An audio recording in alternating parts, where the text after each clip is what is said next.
Hey, how you doing today? This is Richard's Diesel Repair. It's another hot day. It's morning. Um, I got a issue here I wanted to do a little video on, kind of show you guys what to look for and what not to do and how to avoid this ongoing situation. Let me show you. Okay, this is the drive shaft. This is the U joint here. And these are the caps what hold the U-joint into the yoke. Well, this is supposed to look like this. It doesn't look like this. It's supposed to be this is a plate. The plate is missing. So when I saw it, I said, man, these guys are really blessed that this didn't come off. This cap could easily came through this hole, and the drive shaft would have been slinging, possibly come out, and it could have tore up did a lot of damage to the transmission, to the air tanks on the side here. Uh, so what I'm gonna do here is I'm gonna change the yoke. I'm gonna see if the yoke I got measures up to this one. But I'm gonna get into getting this thing tucked loose here shortly. Uh, you all guys just stay tuned. I'll show you what's going on with it. Oh, first let me show you this. Okay, this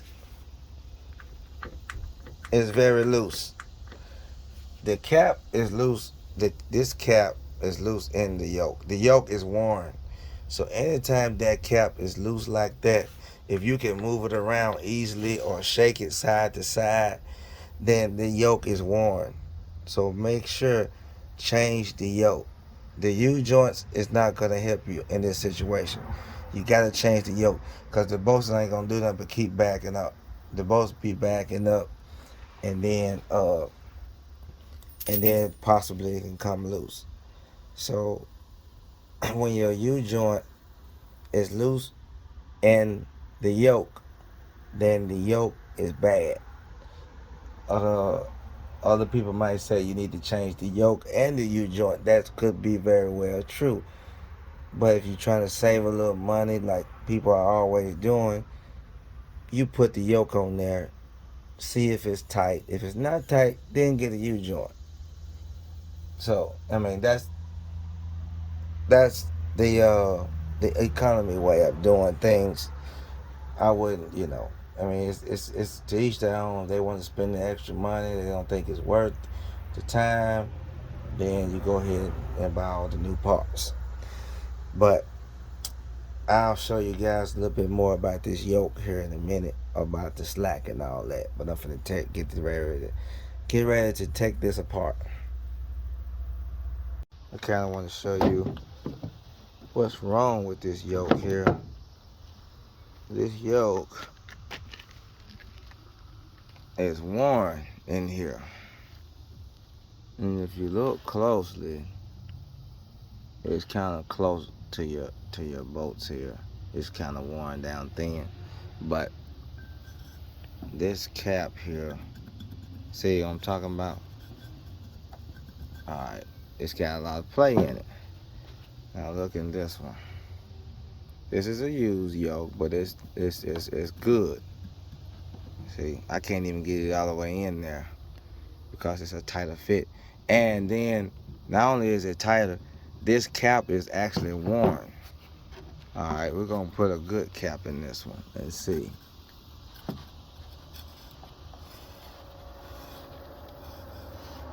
Now that end fits it fits pretty good.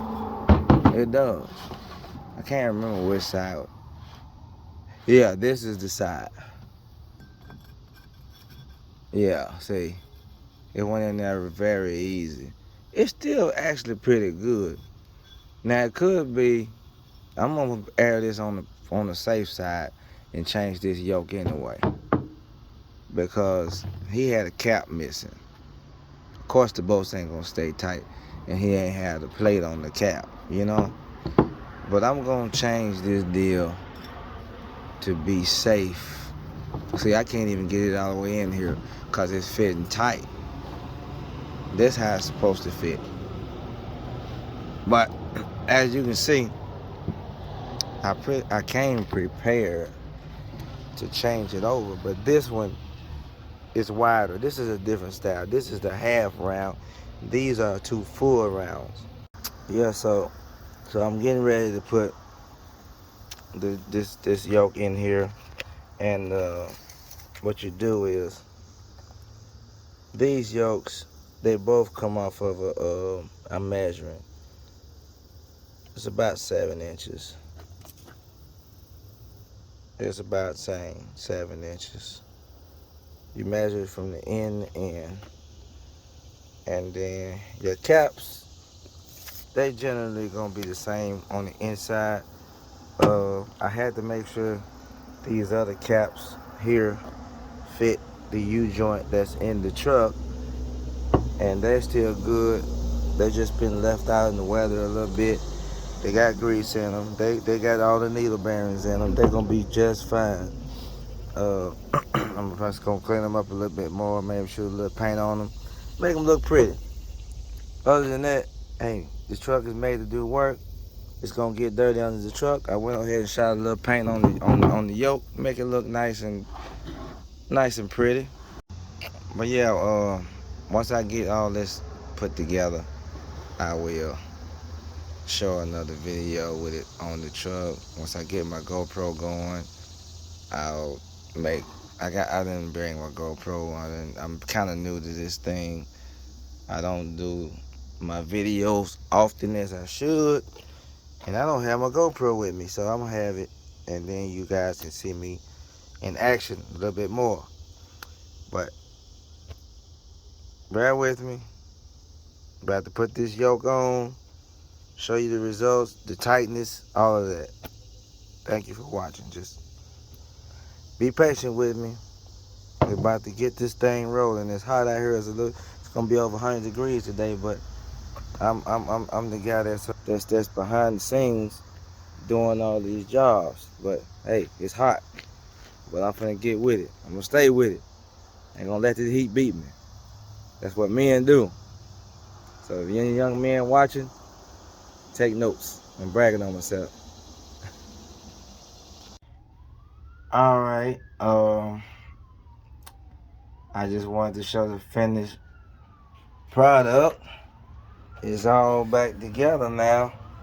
I put some paint on it. I want it to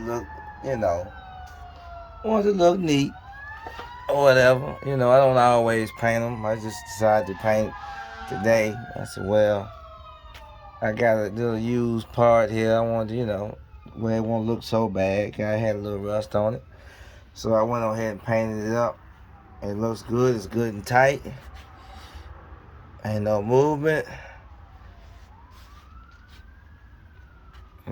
It's good. I'm trying to turn it. There we go. Everything is good and tight. But I appreciate you guys taking out the time of your day watching my videos. It means a lot. I'm trying to help someone. Somebody may have this issue, whereas the bolts are backing up on the yokes and things. I saw a few more yokes on here that look like they might need some attention. For instance, his front differential. I can kind of show you that now. As I come to a close, I kind of show you when I'm under these trucks, I'm crawling around and I'm looking. I'm always inspecting. I'm always looking. Let's see what I found. I found a bolt loose on this U-joint. I tightened it. These were a little bit loose. I tightened them. What else did I find? Now this was the more concern than anything. When you see that shiny part right there, I don't even have to touch it. I know that thing is spinning around in there every now and then when you're going down the road. It's spinning around. It's spinning, it's spinning. It's loose. It's loose. And it's broken loose from this plate here. That's okay. You know, it's okay, but it's not okay. I'm trying to turn around here where I can see this other one. This one, it don't really have no movement. But this other one, I know it's moving around. I know it is. Now, it may not be a big concern right now, but it's moving. It's moving. And just, you know, I just look around when I'm working on these things. See that? There's an oil leak around the differential. It's obviously coming from, it's coming from here. It's coming from here. It's coming from, it's had to be taken and loose and resealed. That's about it. You know, it's not a big deal. I mean, there's hardly any perfect trucks out here in the world. But that is what it is. I'll make a note of this few things that I found, and I'll tell the customer, and I'll see what he wants to do later, at a later date. But I gotta do a wheel seal on a box truck, international box truck. I'm gonna go get that done today. I may not make a video on that, but I got a few other things I need to do today. I appreciate you guys for taking out the time. Check out my videos. Please like and subscribe. And I will do better. I will be better. As I continue to make videos, that'll be better. Have a little more content, more of me working and not talking and not instructing and showing. But I like to give out, share my wisdom, share my knowledge. I don't mind sharing my knowledge. I tell customers all the time. They ask me how to fix something. I will tell them, because I don't know why. If no one else tells you this, I will. I didn't always know everything. I didn't grow up. I didn't wake up and I just automatically knew how to fix trucks, cars, motorcycles, whatever I'm fixing. I didn't wake up. I practiced. I tried things. I used my common knowledge. I went to school, trial and error, and understanding what I'm doing. That makes a whole lot of difference. When you understand what you're doing, you can diagnose things a lot better. But anyway, I'm not going to go on. You guys have a wonderful day, a wonderful evening, morning, whatever you're having. And I'll see you guys soon.